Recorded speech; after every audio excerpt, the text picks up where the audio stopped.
ದೇವ್ರ ಏನು ಕೊಟ್ಟಿದ್ದಾನೆ ಇವತ್ತ ನಮಗಂತಂದ್ರ ನಾವು ಹೊಲಕ್ಕೆ ಹೋಗುವಾಗ ಒಂದು 4 ಪ್ಯಾಕೆಟ್ ಗೊಂಜಾಳ ಪ್ಯಾಕೆಟ್ ಮೋಟರ್ ಸೈಕಲ್ ಮೇಲೆ ತೊಗೊಂಡು ಹೋಗ್ತೀವಿ. ಆದ್ರೆ 3 ತಿಂಗಳದಾಗ 2 ಟ್ರ್ಯಾಕ್ಟರ್ ತುಂಬ ನಮಗೆ ಗೊಂಜಾಳನ್ನ ಕೊಡ್ತಾನ. ಮತ್ತೆ ಇನ್ನೇನು ಬೇಕು ಈ ಜೀವಕ್ಕೆ? ಇಂತಹ ಒಂದು ಕರುಣಾಮಯಿ ದೇವರು ಕೊಡುವಂತ ಆಶೀರ್ವಾದವನ್ನ ನಮ್ಮ ರಾಜಕಾರಣಿಗಳು ಇವತ್ತು ಹದಿಗೆಡಿಸುವಂತ ಪರಿಸ್ಥಿತಿ ಬಂದಿದೆ. ಆದ ಕಾರಣ ಈ ನಮ್ಮ ರೈತ ಸಂಘಟನೆ ಹೋರಾಟವನ್ನು ಕೈಗೊಳ್ಳಬೇಕಾಗಿದೆ. ಮೊದಲನೇದಾಗಿ ಈ ನಮ್ಮ ಹುಕ್ಕೇರಿ ಗ್ರಾಮದ ಗ್ರಾಮ ದೇವತೆಗೆ ನಮಸ್ಕರಿಸುತ್ತಾ ಈ ಸಮಾರೋಹವನ್ನು ಪ್ರಾರಂಭಿಸುವ.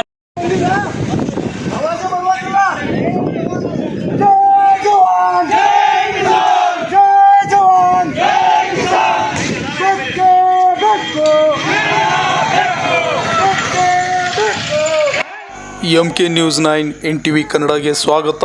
ನಾನು ಮಹೇಶ್ ಪಾಟೀಲ್. ಇಂದು ಹುಕ್ಕೇರಿ ತಾಲೂಕಿನ ಸಮಸ್ತ ರೈತ ಬಾಂಧವರು ಹಾಗೂ ಸಾರ್ವಜನಿಕರು ರಾಜಾ ಲಕಮಗೌಡ ಜಲಾಶಯದ ನೀರನ್ನು ಒಯ್ಯುವುದನ್ನು ಖಂಡಿಸಿ ನಮ್ಮ ತಾಲೂಕಿನ ರೈತರು ಹಾಗೂ ಇಲ್ಲಿನ ಸಾರ್ವಜನಿಕರು ಉಪಯೋಗವಾಗಲೆಂದು ಸರ್ವರು ಈ ಪ್ರತಿಭಟನೆಯಲ್ಲಿ ಪಾಲ್ಗೊಂಡು ಹಕ್ಕೊತ್ತಾಯ ಮಾಡಲಾಯಿತು.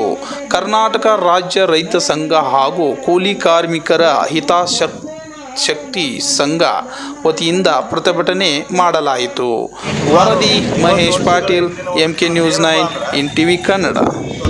ಅವರ ಭೂಮಿಗಳು ಹೋಗಿದ್ರು ಕೂಡ ಇವತ್ತೇನೈತಿ ನೀರಾವರಿಯಿಂದ ಸಾಕಷ್ಟು 26-27 ಹಳ್ಳಿಗಳು ವಂಚಿತ ಆಗಿದಾವೆ. ಇದು ಯಾಕಂದ್ರೆ ಈಗ ತಾವು ನೋಡಿರ್ಬೋದು, ಹುಬ್ಬಳ್ಳಿ ಧಾರವಾಡ ಭಾಗಕ್ಕೆ ಇಂಡಸ್ಟ್ರಿಯಲ್ಗೆ ಅವರು ನೀರು ಕೊಡುವಂಥ ವ್ಯವಸ್ಥೆಯನ್ನು ಇವತ್ತು ಸರ್ಕಾರ ಮಾಡ್ತಾ ಇದೆ. ಇದು ಯಾಕಂತಂದ್ರೆ ಇಲ್ಲಿ ಸ್ವತಃ ಭೂಮಿಯನ್ನು ಕಳ್ಕೊಂಡಂಥ ರೈತರು ನೀರಾವರಿಯಿಂದ ವಂಚನೆ ಆಗಿದ್ದಾರೆ. ಅದಾಗಬಾರ್ದು. ಯಾಕಂತಂದ್ರೆ ಅವರು ಹಿರಿಯರು ಕಳೆದಂಥ ಭೂಮಿಯನ್ನು ಅವ್ರು ಭೂಮಿ ಕೊಟ್ಟಂಥವ್ರಿಗೆ ನೀರಾವರಿ ವ್ಯವಸ್ಥೆ ಇಲ್ಲ ಇನ್ನೂವರೆಗೂ ಕೂಡ. ಅದರ ಬಗ್ಗೆ ಸರ್ಕಾರ ಇವತ್ತು ಯಾವುದೇ ಥರದ ಯೋಚನೆಯನ್ನು ಮಾಡ್ತಾ ಇಲ್ಲ.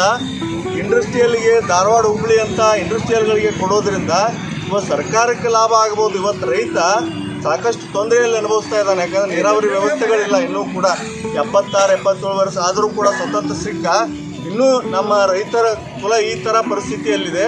ಅದಕ್ಕಾಗಿ ನಾವು ಇವತ್ತು ಸಾಂಕೇತಿಕವಾಗಿ ಒಂದು ಹೋರಾಟವನ್ನು ನಮ್ಮ ಹುಕ್ಕೇರಿ ಭಾಗದ ಸುಮಾರು 25-26 ಹಳ್ಳಿಯ ಎಲ್ಲ ರೈತರು ಕೂಡ ಇವತ್ತು ಬಂದಿದ್ದಾರೆ. ಎಲ್ಲರೂ ಕೂಡಿ ನಮ್ಮ ನೀರು ನಮ್ಮ ಹಕ್ಕು ಅಂತೇಳಿ ಒಂದು ನೀರಾವರಿ ಯೋಜನೆ ಆಗಲೇಬೇಕಂತೇಳಿ ಒತ್ತಾಯವನ್ನು ನಾವು ಇಲ್ಲಿ ಮಾಡ್ತಾ ಇದ್ದೇವೆ. ಏನಾದರೂ ತಾವು ಸರ್ಕಾರದವರು ಇದಕ್ಕೇನು ಎಚ್ಚೆತ್ತುಕೊಳ್ಳಿಲ್ಲ ಅಂದರೆ ಉಗ್ರವಾದ ಹೋರಾಟವನ್ನು ನಿರಂತರವಾಗಿ ನಾವು ಮಾಡಬೇಕಾಗಿ ಆಗತ್ತಂತೇಳಿ ಎಚ್ಚರಿಕೆಯನ್ನು ನಾವು ಕೊಡ್ತಾ ಇದ್ದೇವೆ.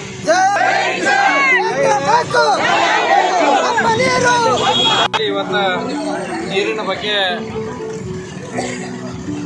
ನೀರಾವರಿ ಸರಿಯಾಗಿ ಆಗಿಲ್ಲ, ಕುಡಿ ನೀರಿನ ವ್ಯವಸ್ಥೆ ಸರಿ ಆಗ್ತಾ ಇಲ್ಲ ಅಂತಕ್ಕಂಥ ಕೂಗ ಭಾಳ ದಿವಸದಿಂದ ಇವತ್ತದೇ. ಮತ್ತು ಕಳೆದ ಒಂದು 2-3 ತಿಂಗಳಿಂದ ನಮ್ಮ ಹಿಡಕಲ್ ಜಲಾಶಯದ ನೀರು ಹುಬ್ಬಳ್ಳಿ ಧಾರವಾಡಕ್ಕೆ ಹೋಯಾಕಂತಾರೆ, ಹೋಯ್ಬಾರ್ದು ಅಂತಕ್ಕಂಥ ಹಿನ್ನೆಲೆಯಲ್ಲಿ ಅನೇಕ ಹೋರಾಟಗಳು ನಿಲ್ಲಿಸಿದ್ರು. ಬಟ್ ಇವತ್ತು ಮತ್ತೆ ಪ್ರಾರಂಭ ಆಗಿದೆ. ಅದ್ರ ಹಿನ್ನೆಲೆನೇ ಇವತ್ತು ಯಾವುದ ಇದು ದೀಪದ ಕೆಳಗೆ ಕತ್ತಲೆ ಅಂತಕ್ಕಂಥ ಹಿನ್ನೆಲೆಯಲ್ಲಿ ಹುಕ್ಕೇರಿ ತಾಲೂಕಿನ 24 ಹಳ್ಳಿಗಳು ಹಿಡಕಲ್ ಜಲಾಶಯದೊಳಗೆ ರಾಜಾ ಲಕಮಗೌಡ ಜಲಾಶಯದ ಮುಳುಗಡೆ ಆಗಿದ್ದಾವೆ. 25 ಹಳ್ಳಿಗೆ ಈಗ ನಮ್ಮ ಮಿತ್ರರು ಹೇಳ್ರಿ ಶ್ರೀ ವಾಲಿಯವರು ಕೂಡ ಇವತ್ತು ಅಖಂಡ ಕರ್ನಾಟಕ ರೈತ ಸಂಘದಿಂದ ಅವರು ಕೂಡ ಇವತ್ತು ಇವ್ರ ಪ್ರತಿನಿಧಿಯನ್ನು ಮಾಡಕತ್ತಾರೆ. ಅವ್ರದ್ದೆಲ್ಲ ವಾದ ಏನಿರ್ತಂದ್ರೆ ಎಷ್ಟು 25 ಹಳ್ಳಿ ಏನು ಮುಳುಗಡೆ ಆಗಿದ್ದಾವೆ, ಆ ಹಳ್ಳಿಗೆ ಕೂಡ ಇವತ್ತು ಹುಕ್ಕೇರಿ ತಾಲೂಕಿನೊಳಗೆ ನೀರಾವರಿ ಆಗಿಲ್ಲ. ನಮ್ಮ ಜನ ಇವತ್ತು ಬೀದಿ ಪಾಲಾಗಿದ್ದಾರೆ. ಇವತ್ತು ಅವರಿಗೆ ಆಶ್ರಯ ಸಿಕ್ಕಿಲ್ಲ.